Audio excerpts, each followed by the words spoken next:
Indian music through the ages के इस fifth session में आप सभी का स्वागत है।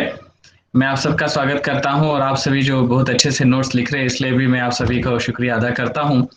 और मैं इसी के साथ आज का हमारा जो मिडिवल इंडिया का जो म्यूजिक का जर्नी है उसकी हम शुरुआत करने जा रहे हैं। मैं आदरणीय डॉक्टर केशव चैतन्य कुंटे सर से विनती करता हूं कि कृपया अपने आज के सेशन की शुरुआत करें। Hello everyone. So in the fifth session, I think, fifth session, we are going to discuss about music in medieval India.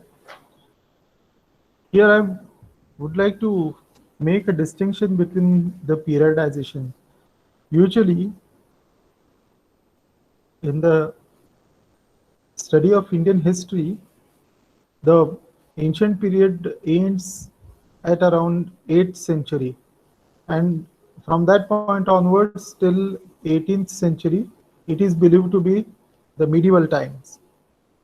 And after, say, from the point when gradually British started acquiring India, that was the in a way starting of medieval period around 1830s. So that is periodization according to the historical perspective. But from the point of view of music history, the periodization done a little bit different. There are some music historians who have divided it like Hindu period, Muslim period, and modern period. But I don't believe in such kind of distinction based on religion, because we know that if we say Hindu period, India don't have only one religion even in ancient India. There were other doctrines or other dogmas also. There was, of course, coexistence is a part of Indian culture always. And even in medieval times, though the major political dominance was from Muslim community, we cannot say that it was, we cannot label it like Muslim period. And then it is a funny thing. If we say it is a Hindu period, Muslim period, then the British era should be called as Christian period. Why don't they do that? So that kind of periodization is wrong. Musically speaking, we considered that the ancient Indian music is still Sangeeta Ratnakara. It is 12th century or 13th century. And from Sangeeta Ratnakara itself, we start thinking of medieval period. And say till the emergence of Khayal, especially under Sadarang or Muhammad Shah Rangila, that is end of, in a way, medieval times. And after that, we jump into the modern period in the musicological perspective. So that is a different kind of periodization. So we are basically talking about the music between Sangeeta Ratnakar to say 18th century, early 18th century, or yeah, say late beginning of actually 19th century, we can say. So here usually everybody starts talking about Amir Khusro when we talk about medieval music. And of course, Amir Khusro was a great person who contributed immensely in the shaping of Indian culture as such on a larger perspective. But we need to know about the facts about his actual contribution to Indian music. There are two, sections of believers. One, a large section believes that, oh, Amir Khusro was father of today's Indian music. So everything today we practice is given credit to Amir Khusro. Like Khayal, yes, Amir Khusro did. Tabla, sitar, Rag Yaman. So everything we practice today is created by Amir Khushro. That is one cult, we can say. There is another cult which doesn't believe at all on contribution of Amir Khushro. And one of such pioneering music historian was Acharya Brihaspati. He condemned Amir Khushro or even in general the Muslim contribution on a larger scale. But I'm not going to say that both the parties are correct. Yeah. So, generally speaking, we should take into consideration the actual facts and then talk about the actual contribution of Amir Khushro or the Islamic dominance in India in shaping the medieval music. Usually, Amir Khushro, I will say a little bit about Amir Khushro first. He was born in around 1253 and died by 1315. Some people say 1324. And he was born and brought up and died in India. So he was an Indian. He was not some foreign person. He was born in Patiali, Etawah district in UP. And he was son of Amir Muhammad Saifuddin. And this Amir Muhammad Saifuddin, Amir Khushro's father, was basically from Khorasan, from Turkestan. But of course, he was also born in India. So their forefathers were from Turkestan. And his mother was Indian. And he was a great poet in Farsi, Arabic, Urdu, Hindi language, and he has also created of many poetic meters or poetic forms, and also some song forms like Kal Kalbana, Naksh Gul. These are not song forms he created, but he wrote into all these forms. Major work of his is Qasidas. Qasidas is a form of literature, primarily from Arabic and Persian language. So here I am going to read out some part from an important article by Yusuf Said. Yusuf Said is a very interesting person. He's a filmmaker also. He was a journalist for some time, and he has studied music in some sense.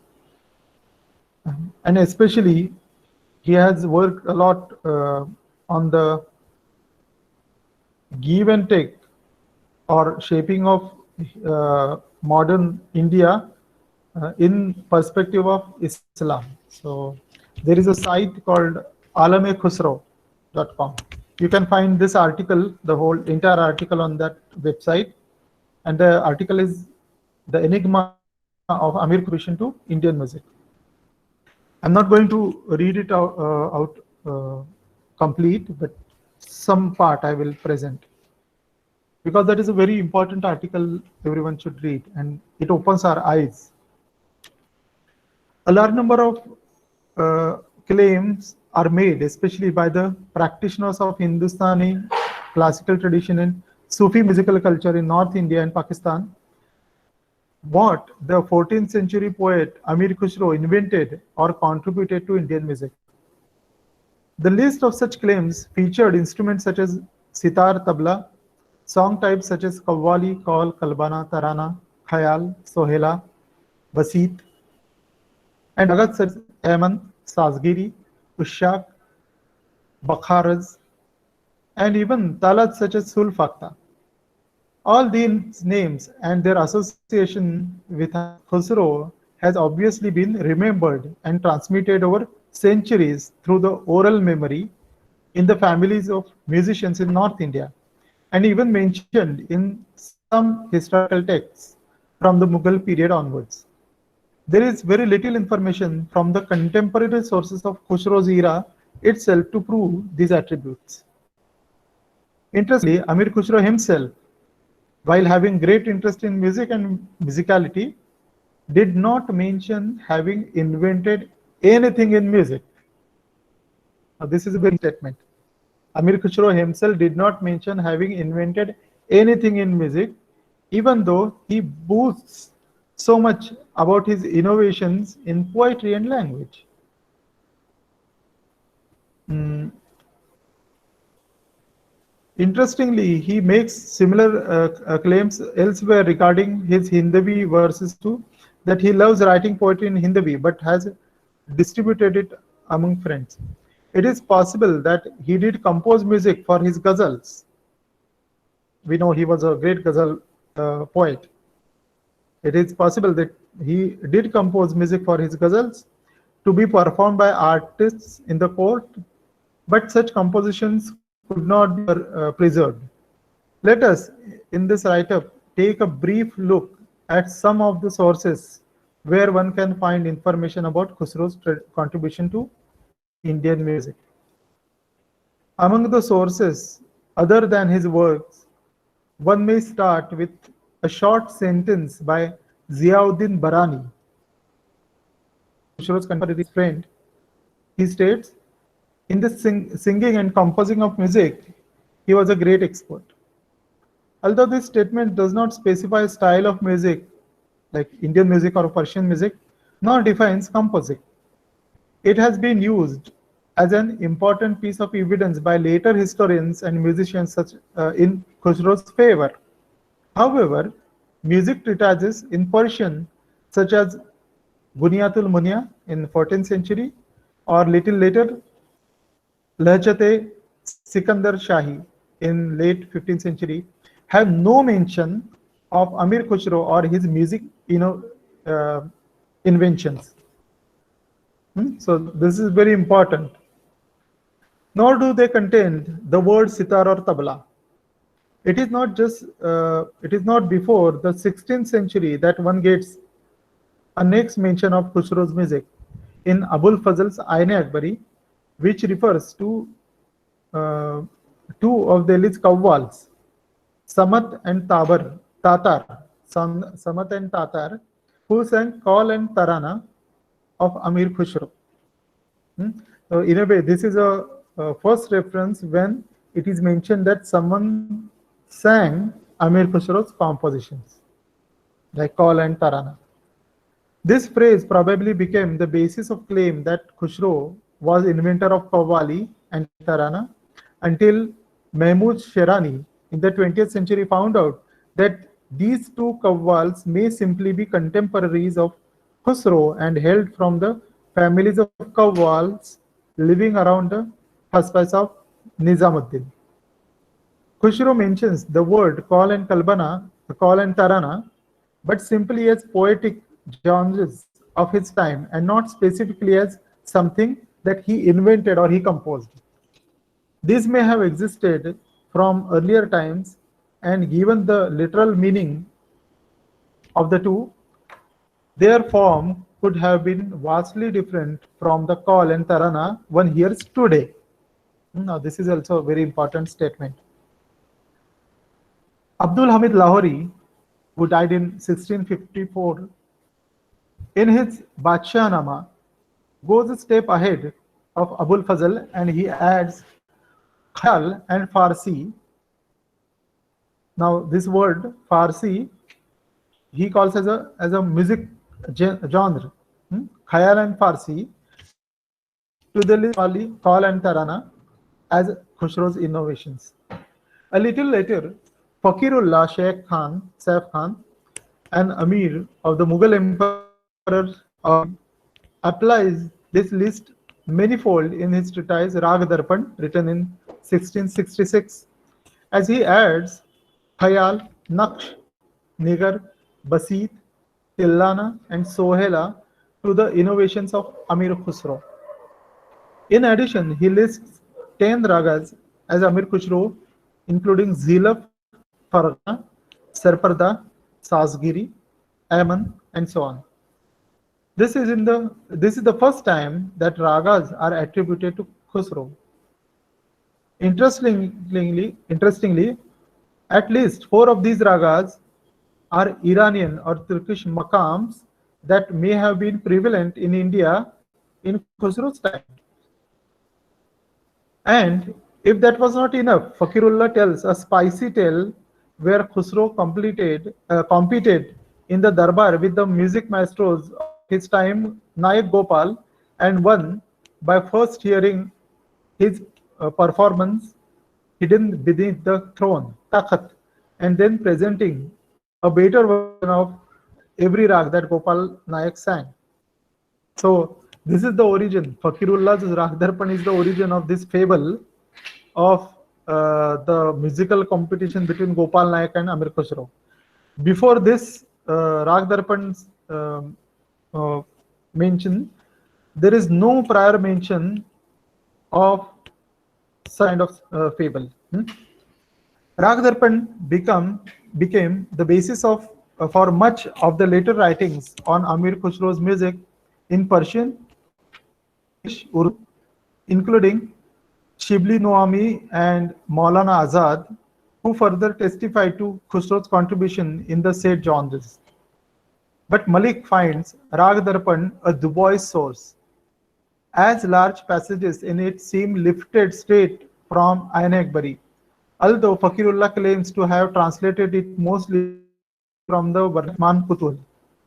In the mid-19th century, Munshi Karam Imam benefited largely from Rag Darpan in enlisting Khusro's contribution in his work Madanul Mausiki, which was published in 1935, which in turn benefited Naqi Khuzrawi for his Urdu book Hiyat Amir Khusro Mai Izade Mausiki.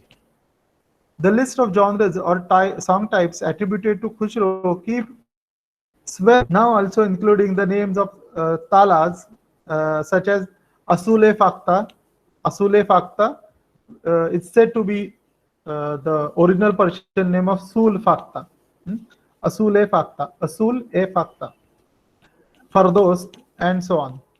These books were taken as sources for most 20th century writings on Khusro's music without an investigation on their origins.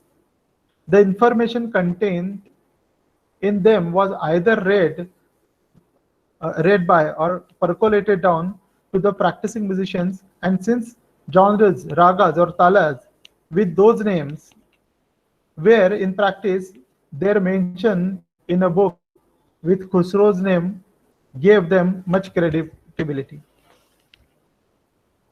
But the oral history of Khusro's music should not be seen disconnected from the larger popular folklore. M. Hussain Azad's Ab-e-Hayat, published in 1907, a spiced up but less authentic history of Urdu poetry, ascribes many stories and popular songs of Khusro, including folk songs for girls and grown-up women sung during Sawan, rainy season, weddings, and birha, along with their cultural connotations, such as girls singing Khusro's song while swinging under mango tree. Azad also makes a usual claim, such as Khusro's replacing Dhrupad by creating Kaul and Kalbana, and inventing sitar by reducing the bean in size. He tells interesting tales about Khusro imitating the rhythmic sounds of nature and music into Persian syllables and poetry. Some of those Persian words and phrases resound in today's Tarana bowls and talas ascribed to Khusro. So, I will not go into further into this article, but this is the first 2-3 paragraphs of Sayyid Muhammad's article, which in a way opens our eyes about the facts about Amir Khusro. So what actually are the historical sources to give credit to Amir Khusro for many such things? And interestingly, if Amir Khusro invented Khayal in 13th century, why we don't get mention of Khayal until Rag Darpan by Fakirullah? Again, some people say that khayal was invented by Sadarang in the Mughal court in 17th century. There are some people who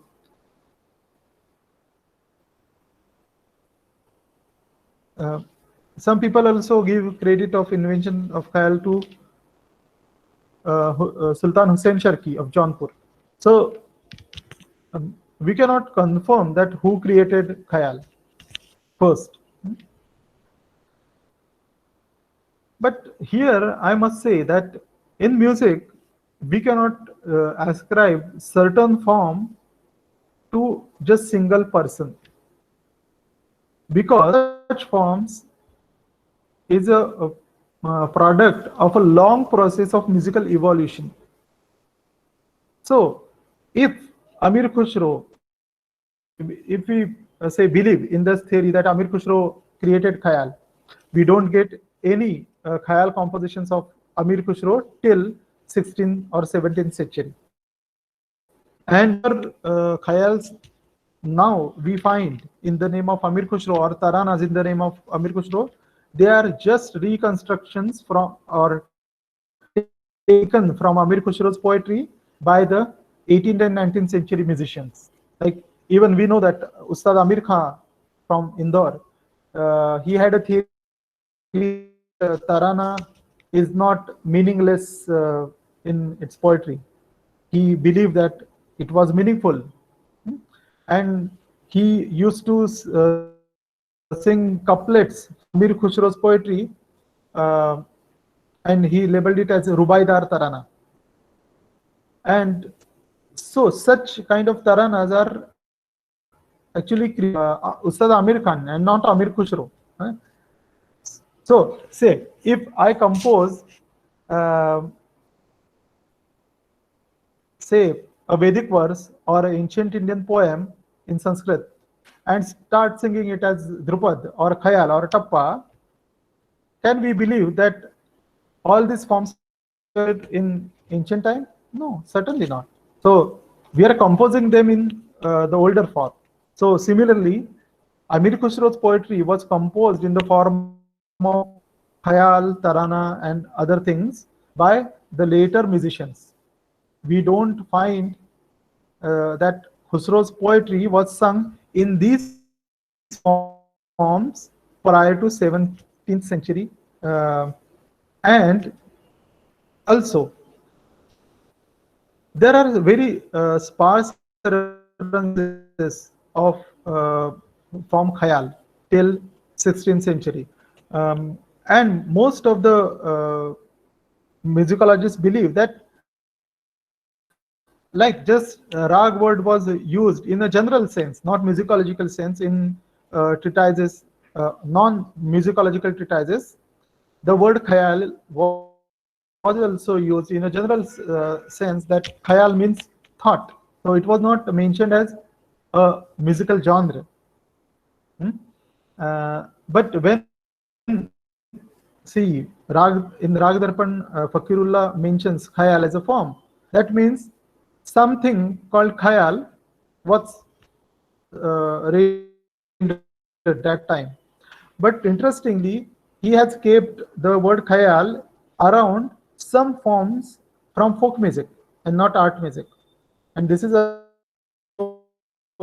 interesting to there are some musicologists who have mentioned that there is a folk form called khayal and khayali in Rajasthan, and that is a very interesting form that includes not just singing, it has dancing, and it is a sort of theatrical performance. It is a folk theatrical performance, but there are couplets which are sung with elaboration, and so many musicologists think that this form, for a folk form from Rajasthan, was khayal, as mentioned in the text prior to, say, Sadarang. So Sadarang might have created the early khayals, though there might have been some other song forms similar to khayal. There is a very interesting book by Dr. Vijaya Chandorkar. You should read it. भारतीय संगीत में निबद्ध और अनिबद्ध गान इस नाम की वो हिंदी किताब है. And there is also English translation recently done by the author herself.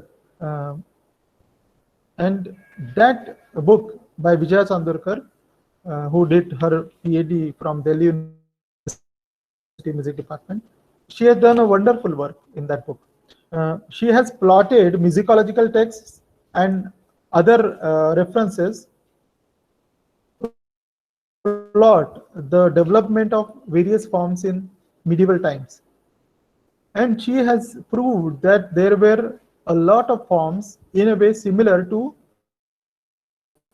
Khayal and Thumri prior to Sadarang. And we can say after 12th, 13th century. The reference to Chutkula, which can be, is very similar to Khayal in description. Now, the important thing is, in ancient times, the language of singing was primarily Sanskrit and the regional Prakrit languages or dialects. It was largely replaced in medieval times to either the regional languages and in a way evolving Hindi and Braj, primarily Braj and Avdi.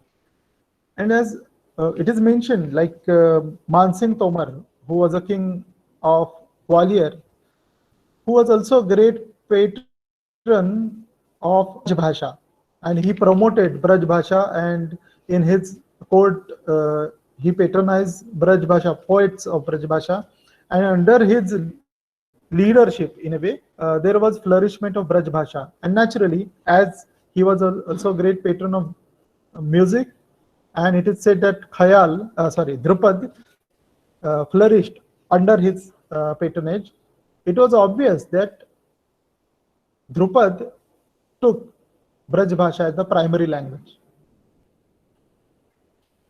And later on, as we see that mostly the Drupad, Khayal, or even Thumri, all these forms were sung primarily in Braj Bhasha. And of course, there are some variations from Avdi, Bhojpuri, and also from the dialects from Punjab, Sindh area. Like we find many songs of Khayal in Punjabi language also. Similarly, there are many from Mewadi or Marwadi, especially the musicians who came from the region of Rajasthan, Malwa, and also some part of Haryana and Uttar Pradesh. They have adapted the folk from this region into Khayal. We can have a lot of such examples that folk songs were adapted into art music in the Ragdari Sangeet, and gradually they were converted into Khayal. Like The Maro Rajendra, the famous Dhanashri. And we get to know that this was basically a folk song, and it is still sung artist in Rajasthan, even Mahare Dera Auji. Yeah, so there are many such compositions, and interestingly we see that such compositions are primarily sung by musicians from Agra, Atrauli, and Jaipur traditions because of the geographical connection. So Drupad was a major form in medieval times,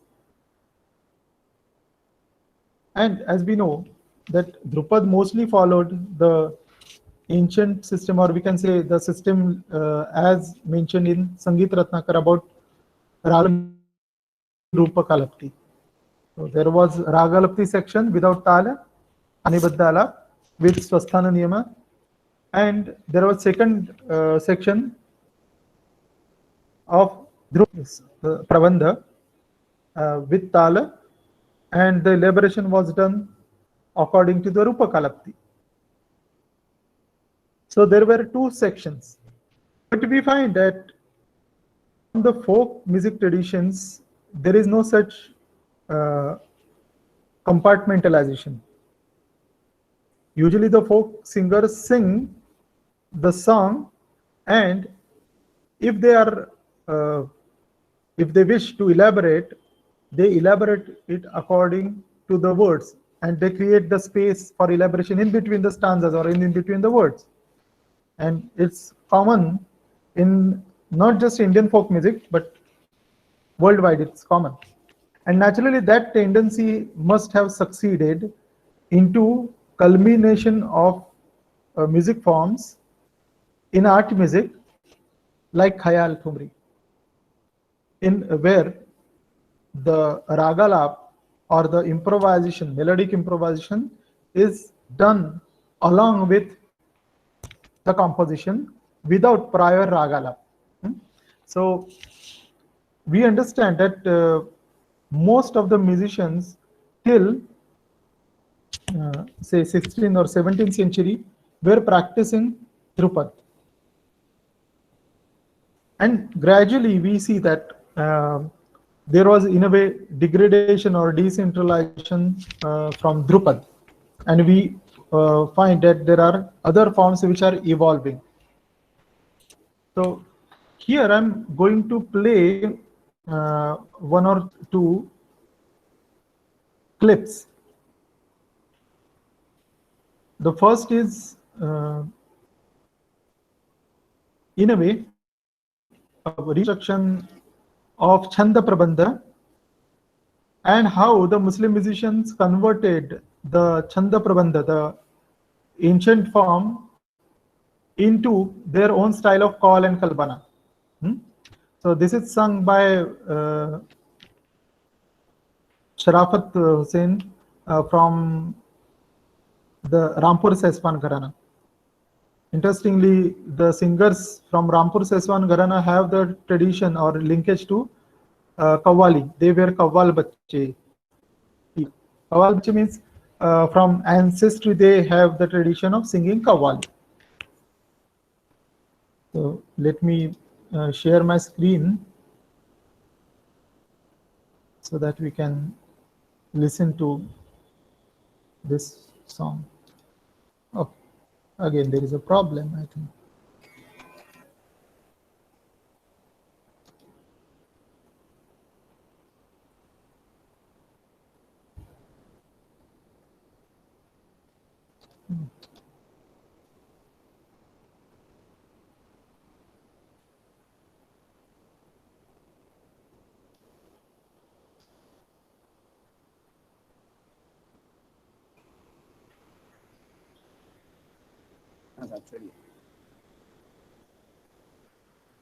Are you able to listen to the music? No, sir, not till now.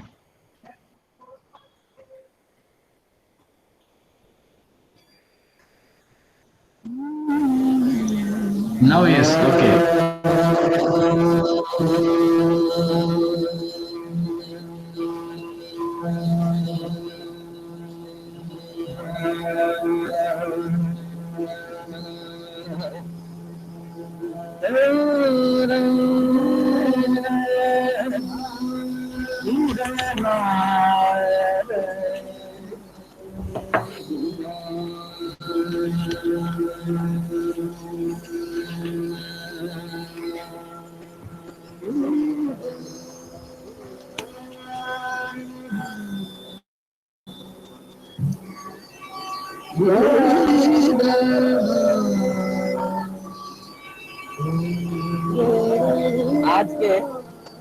आज के दौर में इस रात को बाद लोग खत के नाम से याद करते हैं। पहले इसका नाम ये नहीं था।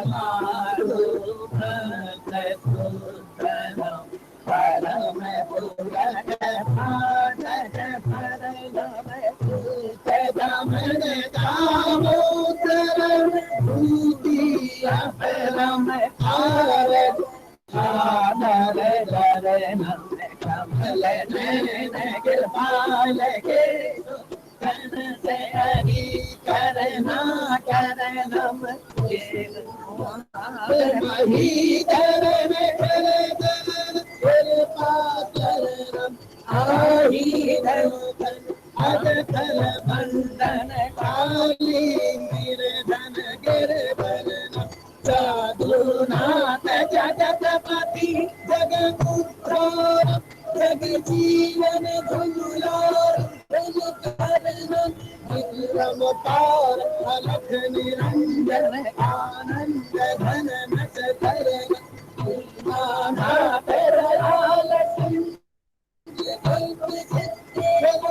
के बेहाल आकार भगत धन चल परम सत परतोर करना करन गिरिपति तो पारा निरंजन निराकार कवि साकार कविस्मितल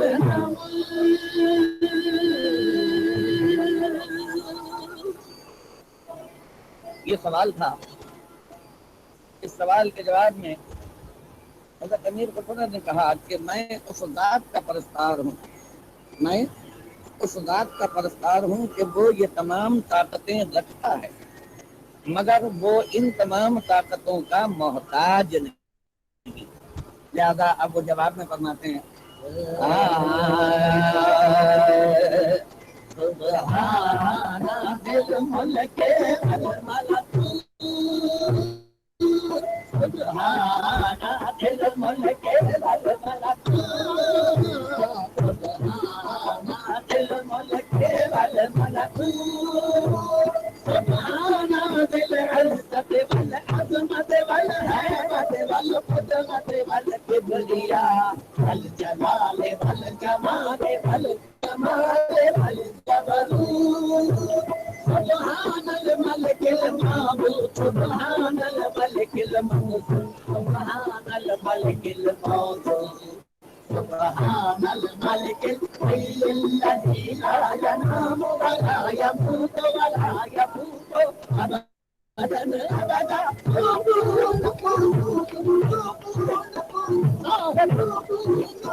So this video is on YouTube. You can see that full version.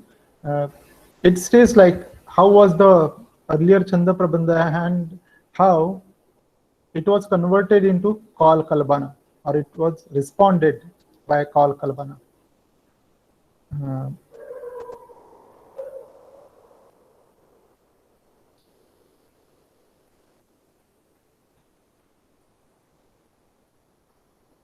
So let me give you some chronological inputs about Amir Khusro, and later, like after Amir Khusro, there is chronologically going. We find that it Khilji dynasty, then Tughlaq dynasty. Around the same time, there was Swami Vidyaranya in 1320 to 1380. Then Kabir Das Ji was there in 1398 to around 1 century. Then there is a in 1408 to 1480 Chandidas, who was a great saint poet from Bengal, and he wrote Shri Krishna Sankirtana in praise of Krishna, and these Sankirtana songs are sung even today, and it is a main part of the Vaishnava Parampara from the eastern part of India. Then in 14th century to middle of 15th century, there was Lodhi dynasty. In the same period, we have Kallinath, in South India. From 1430 to 1468, that is a reign of Rana Kumbha in Rajasthan. And as we know, he was a great music patron and who wrote Sangeeta Raj, also Rasakipaya commentary on Gita Govindam. And it is said that he composed some Suda Prabandha, that is Shuddha Prabandhas. And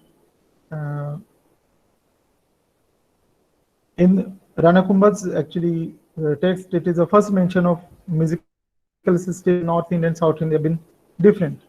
Around the same time, that is 1455 to 1540, we get the name of Baiju Bawra or Baijat Mishra, and he was basically from Champaner, Gujarat, and it's known as a great Drupad singer and composer. We still have some compositions by Baiju Bawra, and it is said that he was disciple of Swami Haridas. And there are many compositions addressed to Gopal Lal, who was contemporary singer, or might be his disciple. So there are a lot of compositions in which Baiju Bawra is addressing Gopal Lal. Some of the compositions are even converted into khayal, like Parana Payo Nada Vedako. That is a famous composition in Rag Bhim, which is even sung today. I should mention that some people say that he was disciple of Swami Haridas, but chronologically speaking, Swami Haridas's time doesn't matches with this, because Swami Haridas is in a way much later. Swami Haridas Dagur's time is said to be 1476 to 1550. So this time frame doesn't in a way matches to be in the relationship with Guru Shishya as such. But around the same time, there was Sultan Hussain Sharki, Nawab of Jaunpur, and interestingly, this last ruler of Hussain Shah assumed the title Gandharva. He himself as Gandharva, and contributed significantly the development of khayal. It is said that, and he also composed new ragas, and the names are mentioned like Malhar Sham, Gaur Sham, Bhopal Sham, Hussaini Sham. So there is a group of ragas and raga prakaras with having Sham in the name. So some people say that today's Sham Kalyan was created by Hussain Sharki, but we should not believe such kind of thing, because there is no direct reference to that. Some people also say that Jaunpuri is created by Sultan Hussain Sharki. Okay, so around the same time again, from 1469 to 1539, there is Guru Nanak Dev Ji from Punjab, and as we know that he was the founder of Guru Mat or Sikh religion, and from him we start the Gurbani Sankirtan or Gurmat Sangeet. And it is said that he composed or wrote dohas with mention of ragas, and it is in Guru Granth Sahib that it is a system of singing the sabad in the prescribed ragas. And it is said that he used to sing the sabad kirtan with the accompaniment on rabab by Bhai Mardana, who was Muslim. Around the same time, we get Swami Haridas Dagur's name from Mathura region. 1476 to 1555 is the period of Swami Haridas. As we know, he was a legendary Drupad singer and composer who composed several Drupads, and especially Dhamar and Ras Leela Padas, and they are also called as Vishnu Pada. Like Dhruvapada, it is Vishnu Pada because it was in praise of Lord Vishnu. He was a Vaishnavite.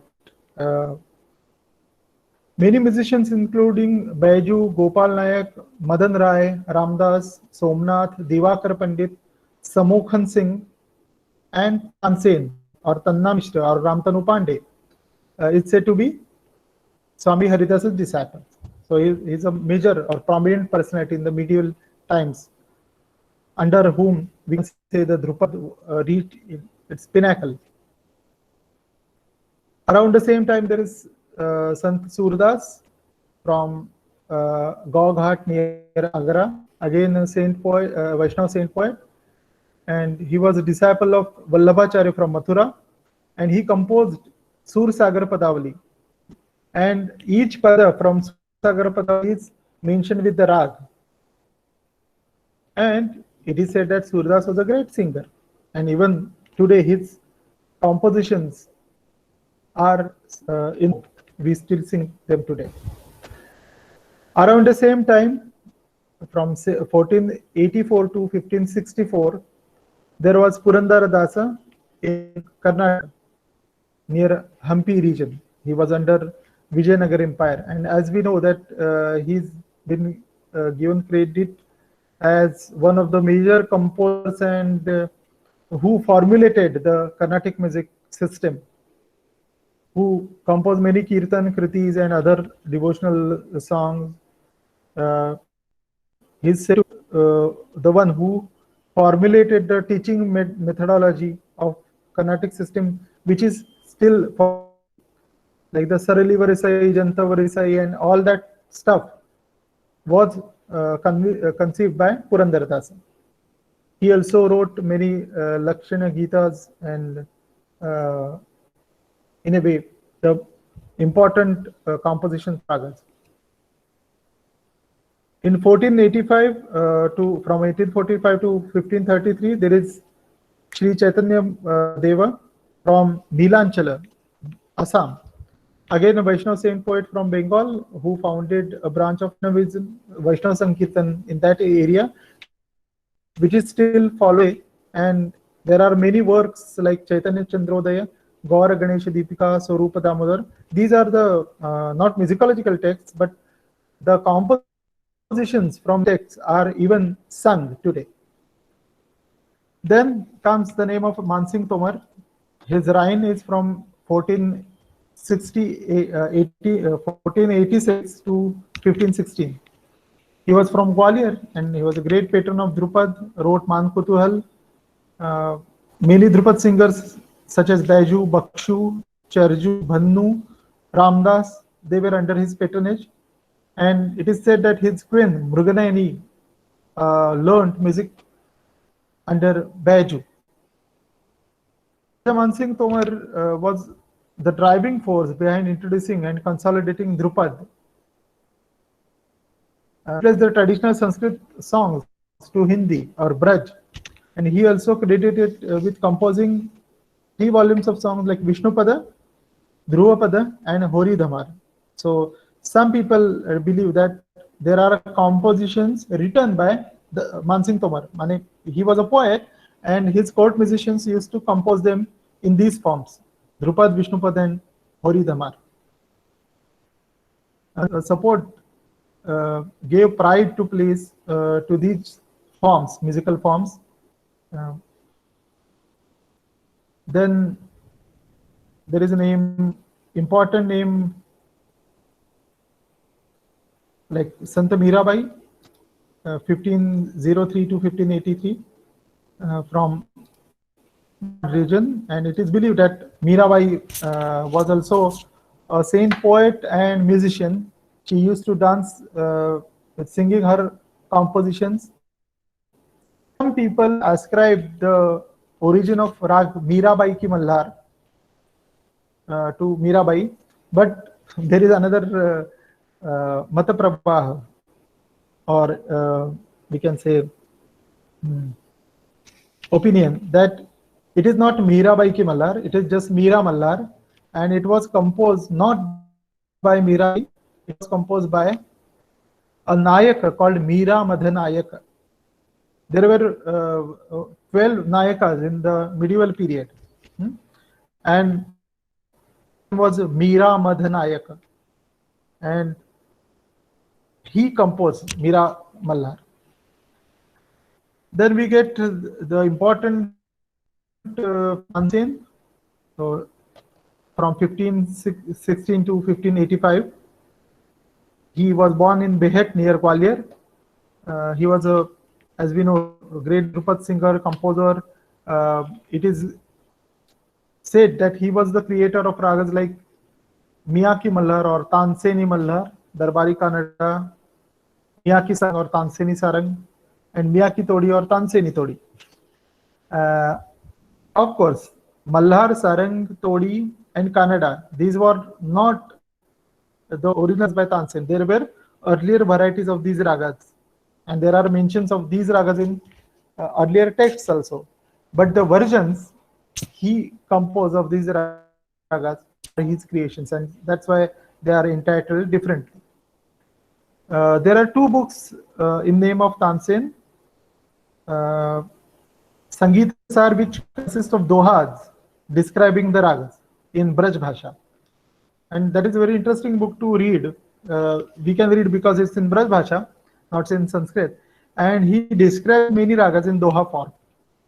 And there is another work, Ragamala, consisting opus of his Drupad compositions. Primarily, Raja Ramchandra of Rewa, and later he joined Akbar's court when Akbar conquered Raja Ramchandra, and naturally many people from the court of Rewa were adapted or migrated to Akbar's court. And here we see that the chronology tells us that Akbar was born in 1542 and Tansen was 16. So that means there is a long gap of age between two. So such stories that Tansen and Akbar were friendly and they were having discussions on music, they are just fairy tales that are not a historical fact. Yeah, Akbar was his patron king, but that kind of relation is impossible at that time. Tansen Senia Gharana is divided into two streams. His elder son Bilas Khan, the Raba playing Gharana, and his second son Surat Sen. And from his Surat Sen's tradition, it is said that the sitar players were actually belonged. And there was a third branch from Tansen, from his daughter Saraswati, who was married to Samokhan Singh, and who was later converted into Islam and was labeled as Nawat Khan. So that tradition of Tansen's daughter is still practiced by the Drupad singers from, say, Rampur tradition or Alauddin Khasab's tradition. That was Tansen's daughter's tradition. In the same time, from 1516 to 1598, there is a period of Goswami Vithalnathji belonging to Nathadwara in Rajasthan, and later he shifted to Mathura and Vrindavan region. Vallabhacharya propounded the Shuddhatvaid Vedanta or Pushti Marg, and from this point, it is like Pushti Margi Sampradaya, and we have Pushti Margi Sangeet, or later called as Haveli Sangeet. There were 8 of his disciples, and they were called as Ashtashap Kavi, and their poetry is sung in the slot of the Ashtayam Seva, Art Prahar, in the Haveli as a devotional practice. And it is said that this music, Haveli Sangeet or Pushti Margi Sangeet, in a way is fossilized music of the medieval times, because we get without any manipulation the compositions from that time. And it is very interesting to listen to these compositions in the Raga Rupas, because these Ragas are very different than today's Raga Rupas. Then there is Babar, founder of Mughal Empire. Around the same time, there is Tulsidas, who is also been said as Vaishnav saint poet, but also a composer of many songs. Around the same time, We have Ramamatte in the south. Pundarik Vittal also the same time. In the same time, there is King Baj Bahadur and his queen Roopmati, Rani Roopmati. They were ruling at Mandu, Malwa. And we know that Baj Bahadur and Roopmati both were great musicians. Baj Bahadur used to play veena and sing, and Rani Roopmati was also a great singer. And they both were composers. And there are a lot of compositions of Drupad and later on converted into Khayal with their name. Like the famous composition "Age Obana Diye Jat Daga" in Rag Chayanet, or earlier it was said in Nat Narayan, is composed by Baj Bahadur. There are some compositions even in the name of Rani Roopmati. From 1575 to 1627 is the reign of Ibrahim Adil Shah Singh. This is a very important person. He was a king from the Adil Shahi court. Adil Shahi king he was, Ibrahim Adil Shah II. Book called Kitab-e-Nauras in Dakhni language, and this is a collection of 59 poems and 17 couplets. And these are not just poems; these are compositions of music. And he mentions not rag but maqam, and that in a way tells about the Persian and Indian music confluence, or cultural confluence, we can say. And he was more Hindu than any other person. Like, he used to have Janeu, Yajñopavit, and he used to place his veena called Saraswati Veena. And sorry, his veena's name was Moti Khan, and he used to praise Saraswati. And there are very fascinating stories about his being inclined towards Hinduism. Anyway, in the north we have Jahangir from 1605 to 1627, and Jahangir Nama mentions the court musicians such as Jahangir Dad, Parvez Dad, Chhatra Khan, Khurram Dad, Makhu, etc. In the same time, from 1608 to 1681, we have Sant Ramdas in Maharashtra, who was a great saint poet and also musician. There are a lot of compositions of music by Sant Ramdas with the mention of Rag and Tala. And interestingly, they are in Chaturang form or Dhruva form. There are many music forms mentioned in the text also. And there are sargams, the syllables of Nritya also in Ramdas's compositions. So that is a very interesting fact to know, that there was that kind of music prevalent in Maharashtra at that time. Then we have Somnath, Damodar around the same time. Have taken an account of their work in today's back session.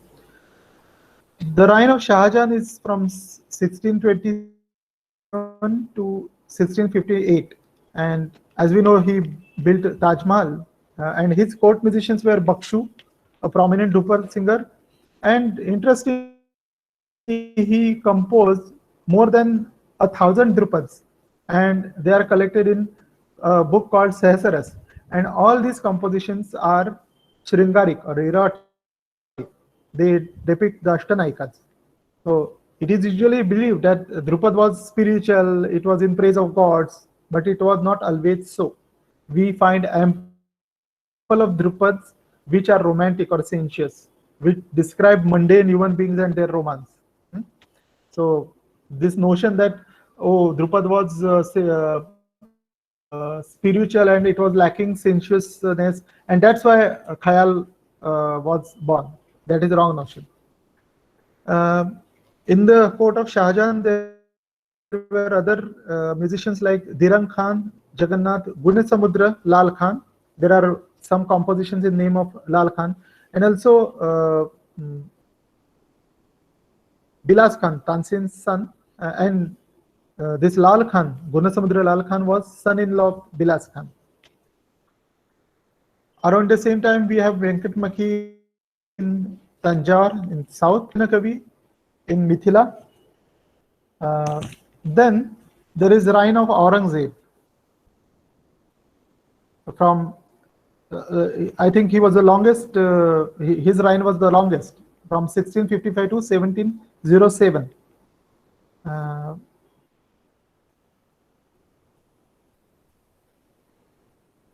Yeah, and so actually it is 8, but I will. Shall I stretch a little bit for today because it's a long time? Yes, sir. Yes. Okay. Yeah. Yeah, yeah.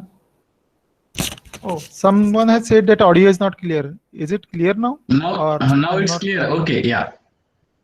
Okay, okay. Just a minute.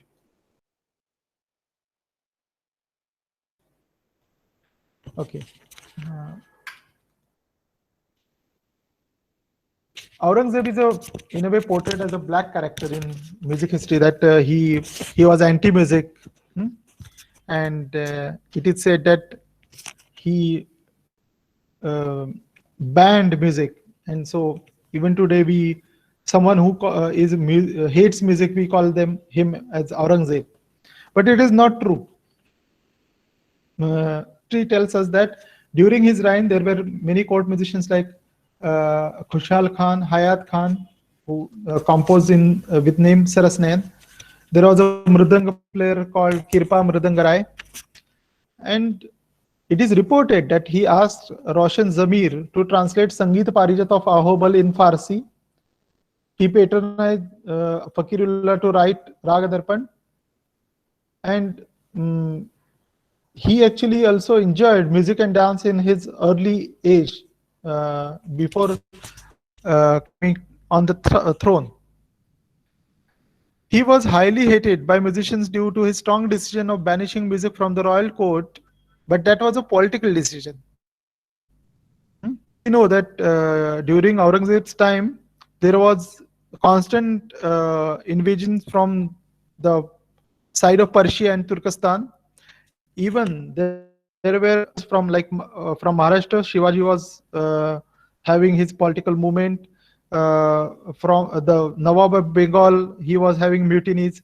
So Mughal Empire was having troubles from all the directions, and naturally, in such case, any king would have banished music and such time pass activities in the court. Is it? But this banishing of music, it is said that it resulted into dislocation of musicians from Delhi, and which geared up a formation of said later on Gharanas of Khayal, because all these musicians who were in Delhi court, they migrated to different regions. They were dislocated, and these Drupad singers or the musicians later adapted different kind of techniques of singing, and it ultimately culminated into the Gharanas of Khayal in later phase. In the same time of Aurangzeb, we have Ahobal and Srinivas in South India. Around the same time, there is Hriday Narayan Dev, king of Gadha. And then after two kings after Aurangzeb, it's time or reign of Mughal king Muhammad Shah Rangila. And Niyamat Khan, who also said to be composed Khayal with name Sadarang, was in court of Niyamat, this Muhammad Shah Rangila. But actually, we get the name of Niyamat Khan not with Sadarang, but just Niyamat Khan from the time of Aurangzeb itself. So Niyamat Khan must have been very old at the time of Muhammad Shah Rangila. Niyamat Khan was from the lineage of Tansen's daughter line. So he was son of Lal Khan and son of Khushal Khan. He was a reputed Veena player and singer, Drupad singer from the court of Mughal king Muhammad Shah Rangila. And as we know that there are hundreds of Khayal with his name, It is said that his brother or nephew Khushru Khan is said to be the initiator of sitar and also of, because he created the form of khayal. He and as Drupad form and khayal form are distinctly different, he thought that there should be a different kind of instrument to accompany khayal. We cannot play pakhabaj with khayal, and that's why the age-old two-headed percussion instrument like ancient dardura or anke mridanga, that was converted in a way. That was a process of changing the instrument, and ultimately that was converted as tabla in this time, and the name is Khushru Khan. I think this is confusion with the name Khushru Khan, because this is Khushru and Amir Khushru. So people have confused with Amir Khushru and Khushru Khan for giving the credit of sitar and tabla. Sadarang's son Firoz Khan, that is Adarang, and his another relative Bhupat Khan Manarang, they were also celebrated khayal composers. Then we have Ghulam Rasul, who was a great singer from Awadh, and he was firstly Drupad singer, but later adapted khayal, and he was from that Qawwal Bachche tradition. Firstly, he was in the court of Asafuddullah, the Nawab of Awadh, and he and his brother Mia Jani were from the Qawwal Bachche tradition, and they learned khayal under Sadarang himself. And it is said that Ghulam Rasul incorporated some aspects of Drupad and Qawwali in khayal. So he reshaped in a way the khayal. He had three sons. Shakkar Khan, Makhan Khan were celebrated khayal singers, and his third son, Ghulam Nabi Shauri, is said to be the inventor of tappa.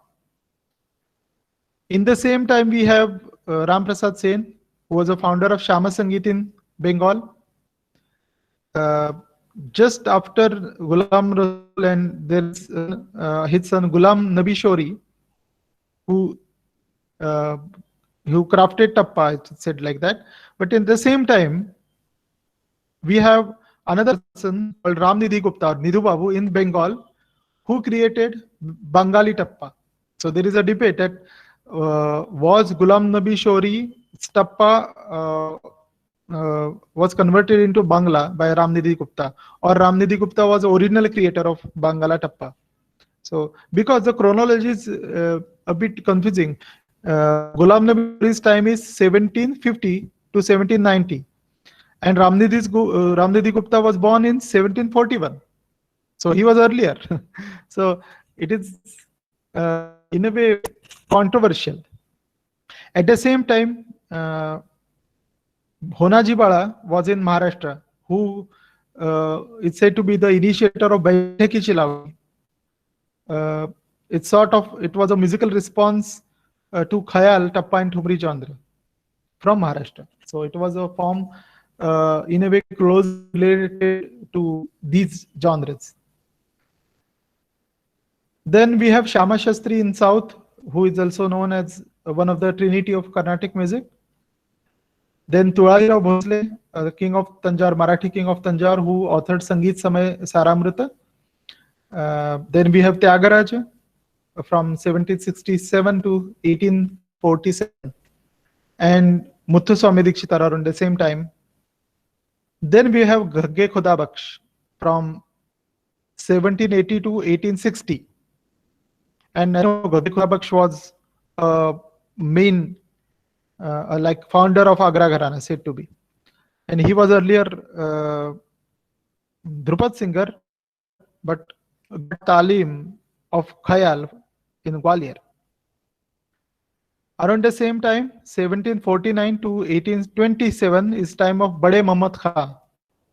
He was Shakkar Khan, grandson of Ghulam Rasul, who was disciple of Sadarang. So he was in a way direct descendant of the tradition of Khayal singers from Sadarang. And it is said that Bade Muhammad Khan was the, in a way, generator of the Tankari or Tanayyat in Khayal. Daulat Rao Shinde, the king of Gwalior, appointed him as a court musician, and the famous story or anecdote here, Haddu Hassu Khan, where the grandsons of Makhan Khan, and they were cheatingly learned music from Bade Muhammad Khan. That is a story. We all know that. Then Makhan Khan's son was Nathan Peer Baksh, again a Khayal singer, and his grandson were Haddu Hassu Khan. So by this time we have landed to the development of, in a way, Khayal, Thumri, and Tappa. So we will end the session here, and we will continue this part in today's session with the modern period. Okay. So does anyone has any queries?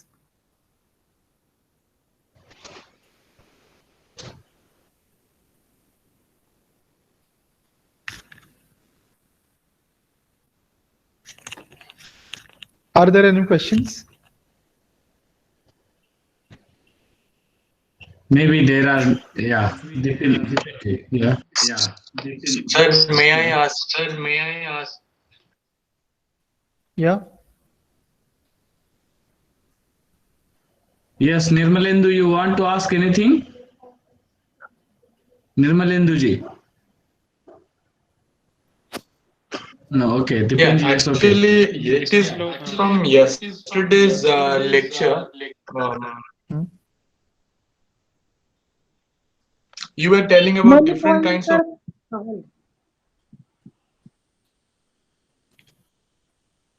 Please ask one by one. Please ask one by one. First, Dipin Das ji. Dipin Das ji, you ask, please. Chaitanya ji, आप ध्रुपद के जो elements है वो बता सकते हो?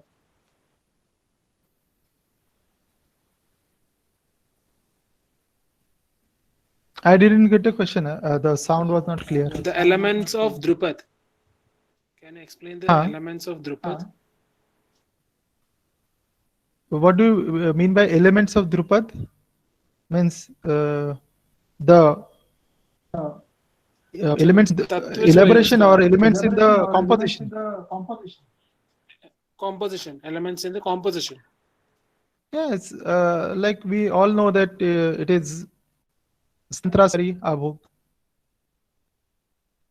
And again, it is not compulsory to have all these four parts to Drupad.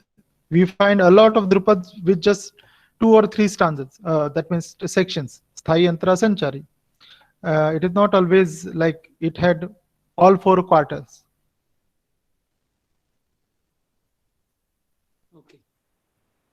Nirmalendu ji, you want to ask anything? Nirmalendu ji, you want to ask anything? Actually, sir, yesterday you were telling about different kinds of matra structures in ancient times, 9 beats, 13 beats. Yeah. Are they connected with today's like 8 beats, 16 beats, and even like when we go to Western music, they have so many different types of beats like rock and roll, then pop, and then disco, and then waltz, all these. So is there any connection? How to make a compare, contrast, or a differentiation? No, see, the rhythmic structure in the Western music or the American music like pop and rock and roll and jazz is entirely different. It's basically in 4/4 or 4/8 or 6/8 or 7/8. So it is not in a way related to the Indian concept of Tala. Yes, there are some rhythmic structures where different than the European rhythmic structures, basically in American music like jazz music, but that was part of African rhythmic structures. African rhythms are entirely different, and they have like even they have time cycles like 9 beats or 11 beats also are there, but it was not part of European music as such. And see, we don't have the tala with matra.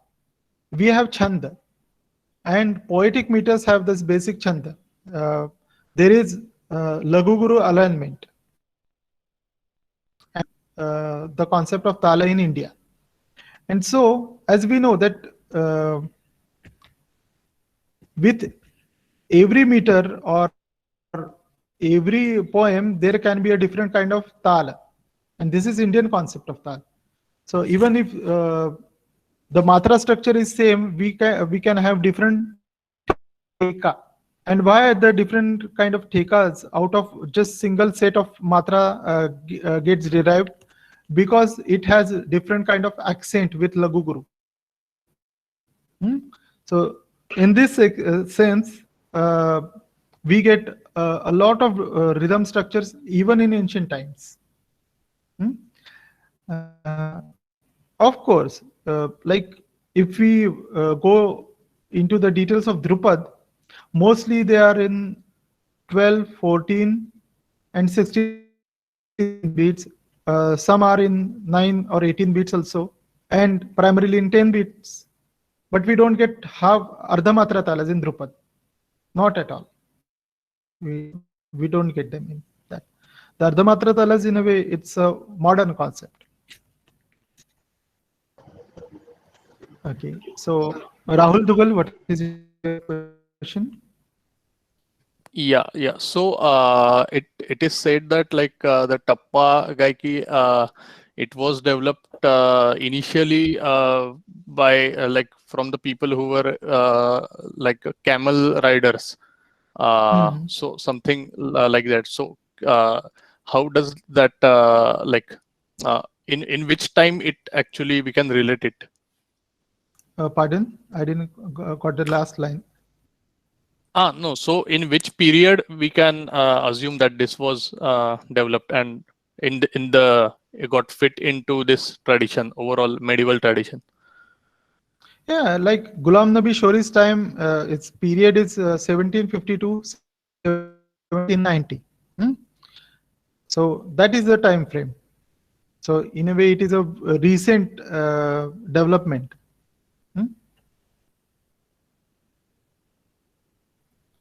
And as we know that this kind of modulation is always been there in the folk music, and not just in from the camel drivers of Sindh or Punjab. Even in other parts of India, we get that kind of modulation in folk music. I can actually demonstrate various folk songs or samples from folk songs, but we don't have time, and right now I don't have that clippings with me right now. But we can get that kind of voice modulation in folk music.